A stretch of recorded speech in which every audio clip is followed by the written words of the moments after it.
We've just launched the Trump Gold Card. যুক্তরাষ্ট্রে বিদেশি বিনিয়োগকারীদের জন্য চালু হলো প্রেসিডেন্ট ডোনাল্ড ট্রাম্পের নতুন গোল্ড কার্ড ভিসা কর্মসূচি। হোয়াইট হাউসে ব্যবসায়িক নেতাদের সঙ্গে বৈঠকে এই কর্মসূচির উদ্বোধন করেন তিনি। এই কার্ড পেতে ব্যক্তিকে বিনিয়োগ করতে হবে $10 লাখ, আর কোনো কোম্পানি মনোনীত ব্যক্তির ক্ষেত্রে লাগবে $20 লাখ। প্রতিটি আবেদনে নির্ধারণ করা হয়েছে $15,000 যাচাইকরণ ফি। ট্রাম্প দাবি করেছেন, নতুন এই ব্যবস্থা যুক্তরাষ্ট্রে বিনিয়োগ বাড়ানোর পাশাপাশি বিশ্বের শীর্ষ মেধাবীদের আকর্ষণ করবে। আগের EB-5 ভিসার মতো কর্মসংস্থান সৃষ্টির বাধ্যতামূলক শর্ত এখানে নেই।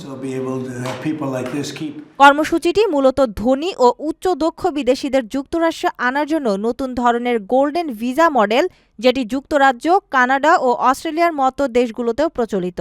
প্রেসিডেন্ট ট্রাম্পের আশা, এই কর্মসূচির মাধ্যমে যুক্তরাষ্ট্র কিছু অসাধারণ মানুষ পাবে এবং ব্যবসা বাণিজ্য আরও সমৃদ্ধ হবে।